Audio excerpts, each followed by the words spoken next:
everyone, welcome back to Take the Snap. I'm JJ, and today I will be talking with you about the latest headlines on the league. Let's begin. After 3 seasons, the Cardinals have released wide receiver DeAndre Hopkins. Because of this decision, they will clear $7.38 million in cap space. They'll also save $19.45 million in cash. Although that's a lot of money saved, I do not think this was a good decision. DeAndre Hopkins was the best wide receiver, possibly one of the best players on that team, and I don't think there's much really good offensive players left. And especially with Kyle Murray out, you're going to want a lot of offensive players. So now that they removed DeAndre Hopkins from the picture, I don't think that was a very good decision whatsoever. Speaking of decisions, the NFL annual meetings is going on right now. And in those meetings, the NFL has decided to make kickoff rules a little different. Player catch behind the 25-yard line automatically goes to the 25-yard line. Lots of players and coaches have spoke about their opinions on this. The reason the NFL made the decision, though, was for player safety. In my opinion, I don't like the rule very much. Special teams has been what it has been for a long time. I don't see why you need to make a new rule.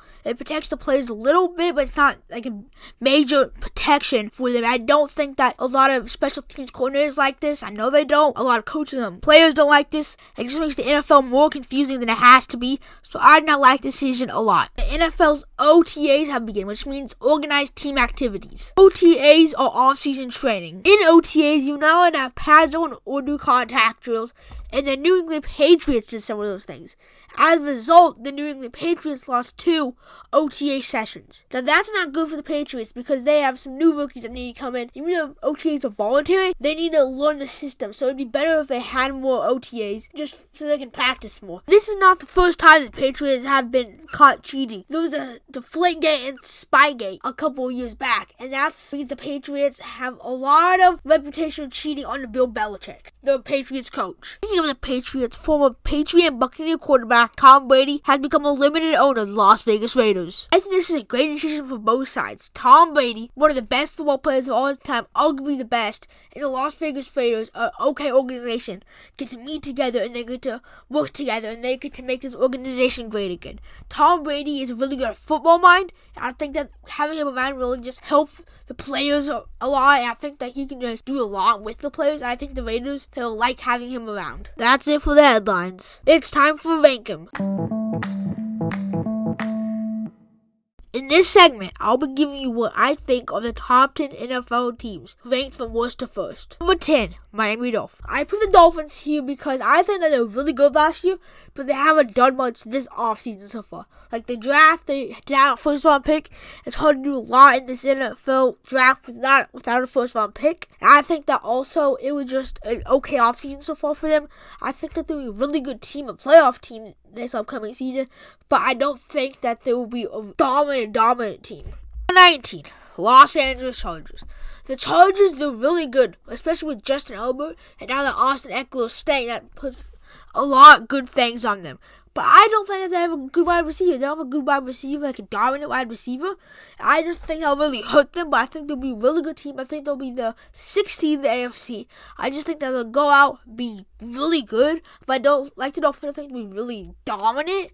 I think they'll play a lot of close games. I think Justin Herbert, even though he needs to develop a little bit, he could be a really, really good player.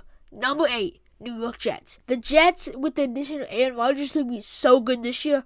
I don't think the hype is too high, but I think it's a little high. I just think that they'll just be amazing this year, especially with Garrett Wilson, bringing in Allen Lazard, and the draft was pretty good for them. I just think that they'll be pretty good this year. Number 7, Jacksonville Jaguars. The Jaguars, they had a rough season to start last year. And then they came back, won a bunch of games in a row, and then they won their division, and then they beat the Chargers in the playoffs on an amazing comeback. So the Jaguars, they've been really good this last season. The end of the season was pretty good, but not the beginning. They had a solid draft, and Trevor Lawrence, he want more time to develop the quarterback. And I just think that they will be really good this year. Number 6, Baltimore Ravens. I like the Ravens a lot in this place. The Ravens, they've just been really good this past few seasons. Lamar Jackson got paid his contract a whole lot of money, and if he can stay healthy, they got Odell Beckham Jr., they got Zay Flowers in the draft. I just think if that team can stay healthy, they'll be really good. And and a lot of other pieces will add in the draft. Like I said before, Zay Flowers, and I just think that they could be really solid this year. Number 5, San Francisco 49ers. 49ers had a really good season last year, with Trey Lance getting hurt, then Jimmy Garoppolo getting hurt, and then Brock Purdy came in, and he was so good last year, won a bunch of games, and then in the NFC Championship, he got hurt, and then Josh Johnson came in, and then he got hurt, and then they're out of quarterback, so then they kind of lost that game. And then I just think that the 49ers, they were really good last year. They can improve this season with more time to develop for Brock Purdy, maybe throw some Trey Lance in there without him getting injured. I just think that they can be a really solid team. They got new defensive additions in Javon Hargrave. I think they'll be really good this season. 4, Philadelphia Eagles. Some people might say this is too low. They say the Eagles are number 2 and number 1. But I disagree, and here's why. Because they've lost a lot of players during free agency. They've lost Javon Hargrave, Andre Dillard, TJ Edwards, Kazir White, Marcus Epps, Miles Sanders, and CJ Gardner-Johnson. Those are all big parts in the Super Bowl run last year. I think that if they could get better players like through free agency and stuff, then they might go up to 3 and 2. But right now, I'm leaving them at 4 because of all the players they've lost in free agency. I think they'll be really good this year, but I don't think that they'll be as good as last year. I think they might still make the Super Bowl because of how bad the NFC is. But I don't think they'll be as good as they were last year. Number 3, Cincinnati Bengals. Some people might be surprised on the Buffalo Bills here. But I think the Bengals are going to be worse than the Bills this year. And let me explain to you why. Much like the Eagles, they've lost a lot of good players this year. They've lost 2 safeties in Jesse Bates and Von Bell, Samaje Perine, running back, and the most important loss, in my opinion, tight end Hayden Hurst. Now, even when they pay Joe Burrow, I think they might lose some more players like Tyler Boyd and Joe Mixon. So they've been really good this past season. I think they'll be a little worse this season.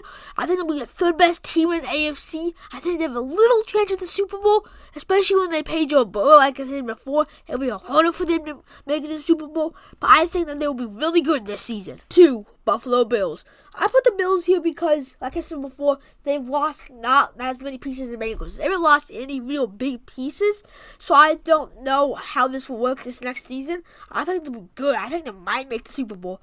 But I think that their season ended really badly last year against the Bengals. I think that was just sad. I think that they can have another chance to get up and go for it. A lot of people don't have any faith in the Bills anymore, but I still have a lot of faith in the Bills. Number 1, Kansas City Chiefs. The Chiefs, they won the Super Bowl this season. They went out and did an okay draft. But the thing is, I think they might not win the Super Bowl because of this. They've lost 2 big pieces, Orlando Brown Jr.